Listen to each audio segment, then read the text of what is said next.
Hello, welcome to Nina's Knots Crochet. I'm Lynanne. If you're new here, hey, thanks for stopping by and checking out my channel. My channel, well, it's all about crochet. Sometimes I talk about knitting, and sometimes I talk about yarn, and sometimes I talk about all the really cool things that are happening in the yarn community, and sometimes I talk about what's happening in my life. So today is going to be one of those adventures where I'm going to talk a little bit about what's going on in my life. I'm going to show you a couple purchases that I made. One from Temu, one, I believe this is my last purchase from Joann's. I'm going to show you a last minute project I'm working on, but I also have this really cool tip to show you when it comes to this project. So, let's start with the project because I think that's going to take the longest. Believe it or not, my oldest granddaughter, Sydney, turned 20 yesterday. How do I have a 20-year-old granddaughter? I haven't figured that out yet. My daughter-in-law is absolutely freaking out. She sent me a picture of her holding Sydney at Brittany's wedding, and Brittany was 20 years old at the time when she got married. So it's like, how did this happen? No. Anyway,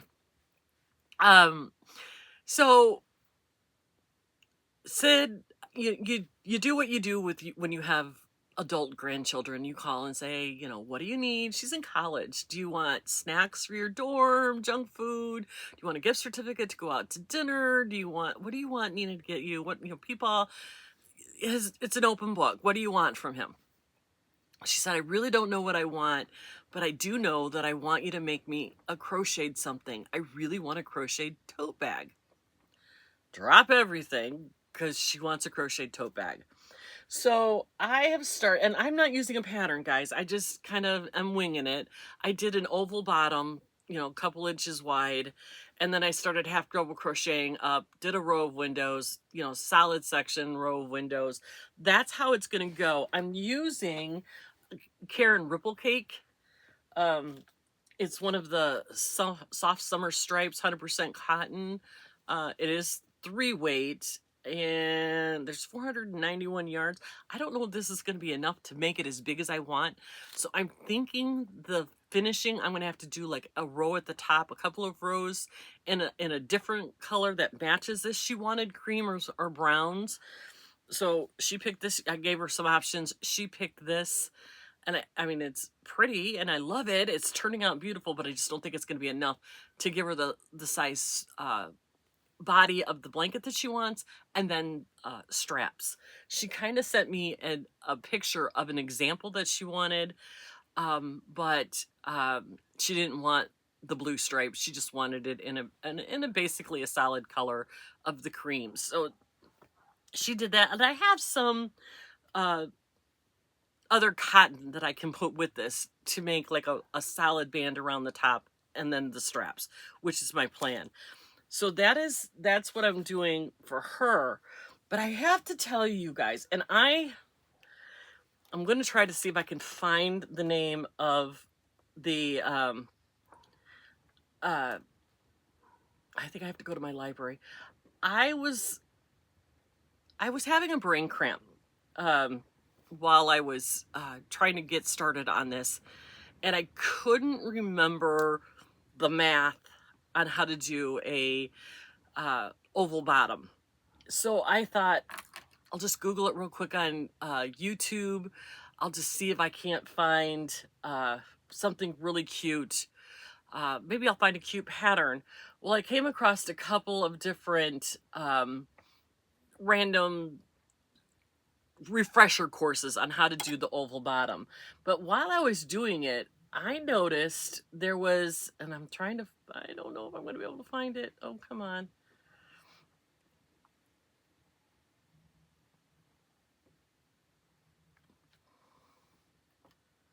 Is it this? Okay, the channel is called Nomad Stitches, and the tutorial that I found from her is how, when you're doing the crochet in the round, how to avoid that San Andreas fault line And she showed on her channel a technique how to do it. And I'm going to show it to you. I'm not going to do it very well because I'm not set up to do a tutorial. But she showed some color work patterns that she did. You cannot see where she's going in the round. Unbelievable how this technique is working out. Now, I only know where it's at because I have a stitch marker, but really you cannot see, well, maybe you can a little bit, but it's not as predominant as it normally is. Normally you can really see that fault line. So the trick is when, I'm going to pull this out so I can show you.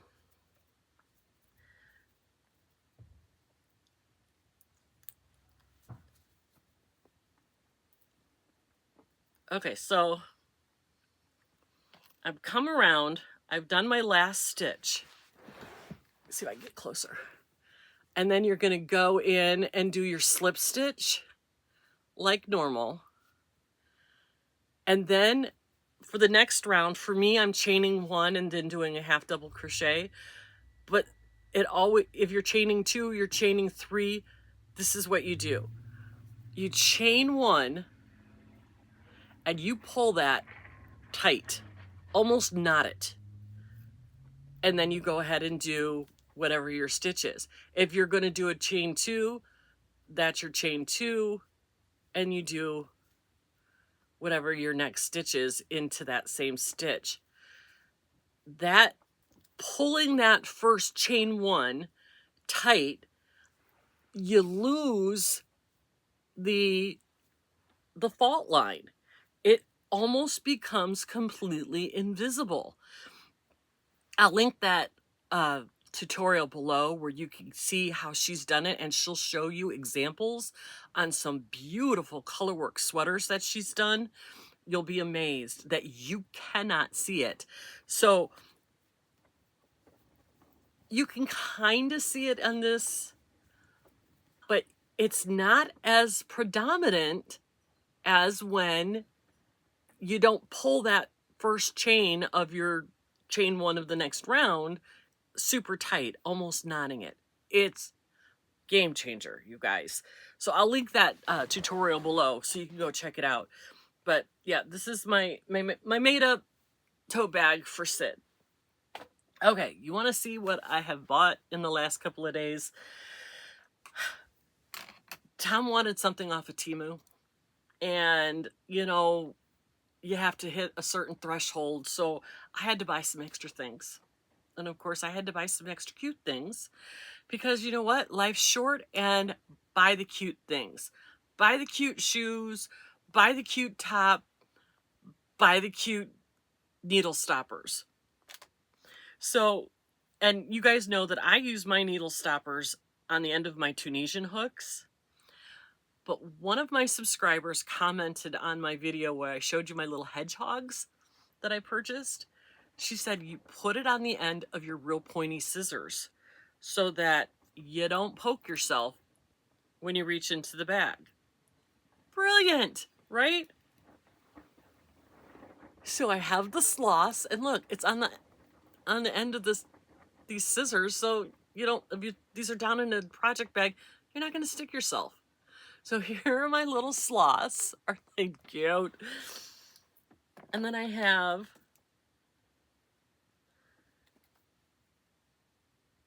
the little sunflowers in the little purple pots that are just so cute. And then I have sunflowers in a little green pot. I love sunflowers. Sunflowers are one of my very favorite flowers. Sunflowers and daisies, just do it for me. And then, you guys, these are my favorite. Jan, if you're watching, Alaskan Crafter, look at these little cows. Are they not so cute? And then he has a sister. And seriously, you guys, these are like $1.87 on Temu. I know everybody's like, Temu's from China. Everything's from China anymore. Look how cute that is. Look at the little girls with the little bows. I've seen some of the stuff that's been selling on Temu is on Amazon now, you guys. Everything is coming from China. We've got to change that. And not even going to talk about it. But I love these make me happy. If they never do anything but sit on the shelf and look cute for $1.87, buy the cute needle stoppers. It's worth it. So that was my Temu. Now to my, I believe is going to be my last Joann's purchase. I don't think there's anything left in any of the stores that are close to me. I think people have panic buyed them out. The one in the Villages didn't have that big of a selection of yarn to begin with. And I'm pretty sure Ocala has been wiped out. I've seen a lot of people on the Facebook groups that I'm in who have been there and said that there's not a whole lot left. When Lynette's here in a week and a half or so, we might take a trip into the Villages to see what's going on over there. But I don't think at this point there's a whole lot left. But I did place an order for delivery before I went on vacation, and I'm going to blame this entire purchase on Shannon from Another Yarn. She is my enabler when it came to this. She purchased this, and when I saw it, I'm like, oh, I have to have that in my life. What I'm talking about is the K&C brand Cloud Paca. You guys, look how beautiful this is. This color is called Whipped Cream. The Cloud Paca is 28% polyamide, 14% merino wool superwash, and 58% baby alpaca. It is soft as a cloud. It is gorgeous. 164 yards, 50-gram balls. It says use a 5mm hook, and it's a number 4. I'm thinking you don't want to make your stitches that tight with this. I think you'll lose the floof. And I think this is a little bit thicker than a 4. That's just me. I don't know. I think it's a little bit thicker than a 4, but I wouldn't use anything less than a 6 or a 6.5 with this, because you don't want to like tight stitch with this. You want it to be floofy. So I have 8 of these, and purchase with intention. I want to make my granddaughter Carson something beautiful with this for maybe for Christmas next year, because she loves big white fluffy sweaters. And this is the color Clearwater. And it's a beautiful light blue, gorgeous, like it's so soft and so beautiful. I have 10 of these, and this was bought to make me something. I'm thinking oversized cozy cardigan. Yeah, I know, I have a lot of them, but I like them. I wear them all the time. So that's what I purchased from Joann. Thank you, Shannon, for enabling me to get this. This is a purchase I'm really pleased about. I think it's going to be gorgeous. When I watched her do what she was doing with it, I was like, oh, heck yeah, I need that in my life. So thanks, Shannon. And okay, now I'm really sad because I don't know that I'm going to get any more Joann's. It's so sad. But anyway, they got to do what they got to do, right? So guys, that's it. Hey, don't forget, tonight, Baggy Blanket Brigade, we will be doing an unboxing. I believe we are on Lynette's channel tonight. Double check around. There should be some notifications going up. I think we're going to do one more next week, because Lynette will be at Nancy's next Wednesday. So I think we want to do one more. But I think tonight, barring anything, that Nancy is overwhelmed with, think we're going to go ahead and I'm going to show some of all of the blankets that I have made since last year up through December, and show you what I've done. You haven't seen them in a really long time, and there are some people who haven't seen them at all. So I think I'm going to do that tonight, barring anything like Nancy has, 47 boxes. I haven't talked to her this week. I don't know what she's got going on for boxes. So, 8 o'clock Eastern, on Lynette's channel, Charmed Grammy. It's all listed in the description box below. You know that. So I'm going to let you get back to your Wednesday. Hopefully we will see you tonight. Don't forget to take care of yourself. Give yourself that little bit of grace. It's going to be okay. Remember to be kind to yourself, but above all, be kind to everyone. And we will talk to you tonight on the BOGGY unboxing. Have a good one.